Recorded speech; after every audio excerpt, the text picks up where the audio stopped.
What's going on, you guys? Paul here with Paul's Performance, and welcome back to the channel. On today's video, we have a very special guest, being a Chevrolet. I hate working on these things, can't stand working on a Chevrolet, and yet there's still one here. All we gotta do on this thing today is just a normal maintenance, new fuel filter, change the oil, and just make sure that everything's great. So not too invasive. I don't like to get too inside these Duramaxes. As you know, they're garbage. That's just my opinion. I know there's Chevrolet guys out there, those ones who hate going fast, being reliable, having horsepower, all those things. I see you Chevrolet guys, but fortunately I like Power Stroke. Cummins, some of you guys are alright.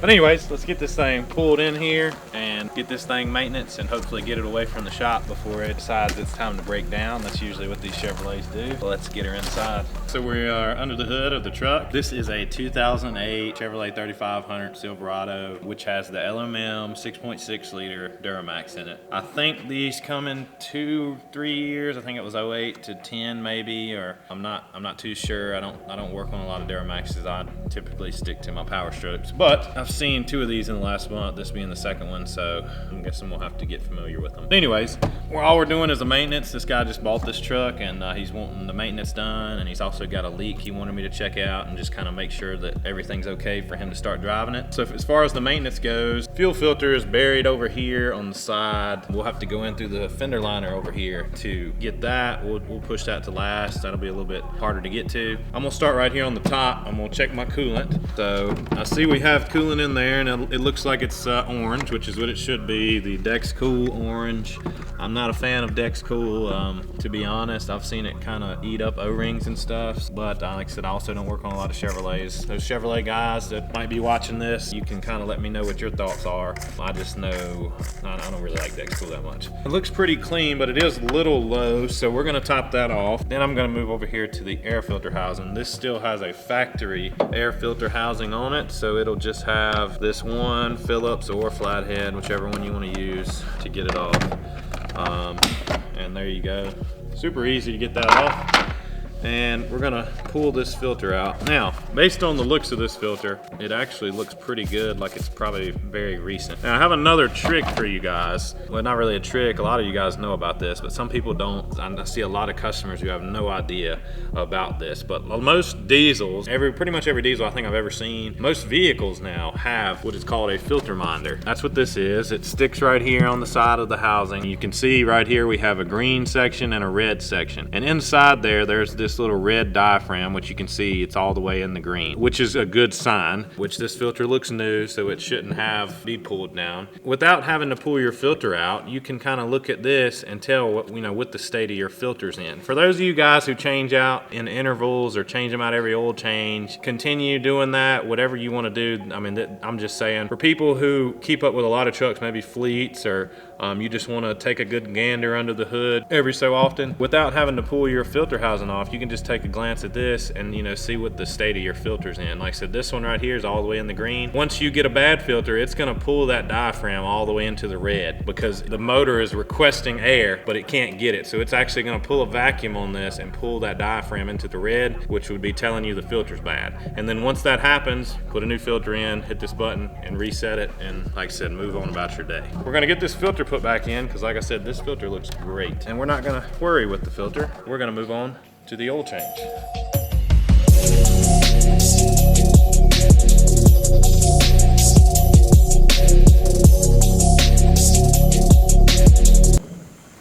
I got balls, bro. I ain't got no socks on. I still got my work shirt on. Bro, you ain't got no hair on either. Hold on, wait.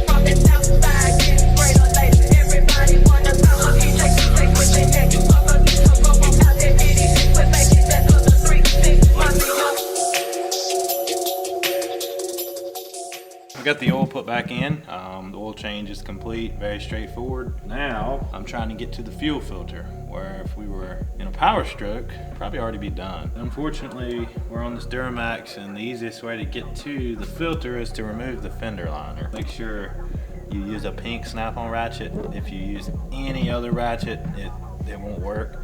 We're about to get this off and yank that filter out. Alright guys, so we're in the fender well here, and as you can see, this is our filter right here. Filter, water and fuel separator. Here's our sensor plugged in right here. I'm gonna pop that out. I already had the lock open, so they usually don't come that easy, but try not to damage this or this, part right here, because this will spin out and go into your new filter. So try not to damage this wire or any of this stuff. The new filter is not going to have this. You can probably order one with it, but the ones you usually change out, you're going to transfer this over. So try not to damage this. So what we're going to do, now that we got that unplugged, we're going to go ahead and spin this filter off. As you can see, this is what I'm using. Good old rigid strap wrench. I like because I can get it up in there and kind of flex it and break it loose. We got the filter broke loose though. And there we go. We got it out without making a mess. Looks like they had a Napa Gold filter in there. Not bad. Not good, but not bad. No, I'm just kidding. I don't really know. I don't have a preference for filters. Well, I do. On Power Stroke, I use OEM filters. That's it. Napa, I'm sure, probably made the same place. Who knows? But I like to go with OEM filters for Fords, or just whatever you can get, the best brand. Like I said, this is a Napa Gold. The one I got is a CarQuest Premium.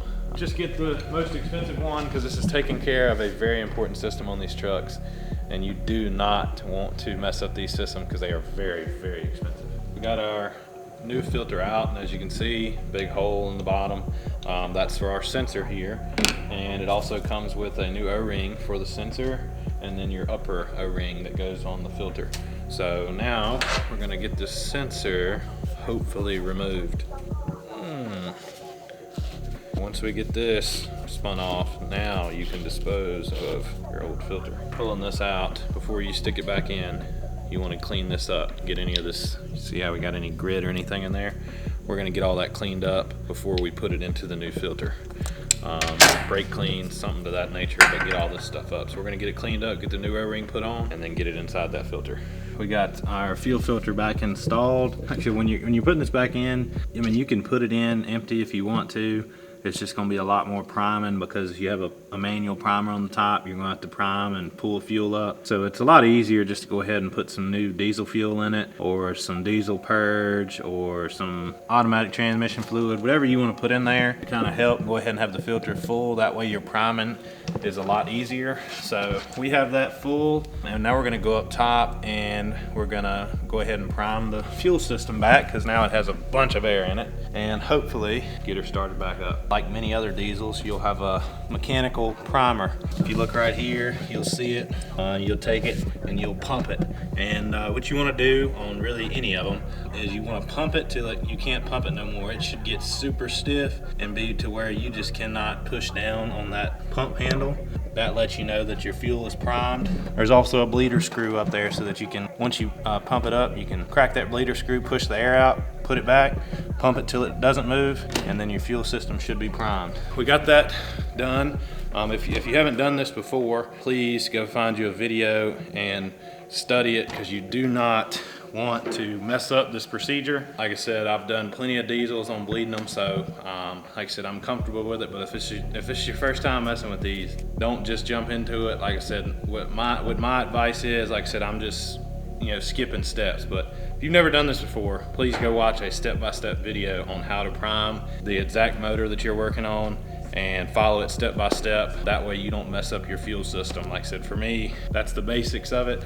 Most diesels are like that, where you have a mechanical pump. A lot of other trucks, Power Strokes, you just turn the key a couple times, they self-prime themselves. Different ways to do it, so don't just assume unless you've done it many times like I have. Like I said, please go watch a video. So now we're gonna crank it up and see if it runs. It's gonna have probably a little bit of air in it still, but we just don't want it to shut off or run out of fuel. That's why we fill the filter with fuel before we put it back on, and we prime the system. That way there's fuel in the entire system, and we should be good to go. So we're gonna start her up.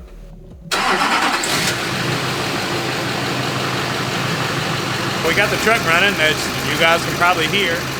The fender liner I still have out. The reason I do that is because you want to make sure you don't have a leak. You don't want to put this fender liner back in before you run the truck and then come to find out that you have a leak right here at your bottom fitting, or you're leaking up there at your top O-ring. So leave the fender liner out before you start the truck. That way you can start it, verify that you have no leaks coming out of your water and fuel separator or your upper O-ring. Once you know that's good, then you can put the fender liner back in. Like I said, just a little tip for you guys, like I said, because you never know when you'll get a leak. Just because it was a new O-ring and all that, you never know what could happen. New O-rings leak sometimes, I mean, or you know, you may have nicked something, or you may have had a bad installation. You never know. So like I said, just leave it off for an extra step. That way you'll know there's no leak. We don't have any leaks, so we're good to go. We'll put it back on and we'll be done. All right, guys, so as you can see, it has made its way back outside the shop on its own. I didn't have to pull it out. I didn't have to get a tow truck. So luckily it still runs, and we were able to over there. Everything went smoothly. We got the oil change, fuel filter change. She's running. She didn't cut off. She didn't skip, do any of that stuff. And now she's back outside and ready to be picked up and far away from Paul's Performance. And hopefully we can get some more power strokes back in here. I don't want this stain to contaminate my area. So anyways, I appreciate you guys watching. As always, please like and subscribe, and see you guys next time.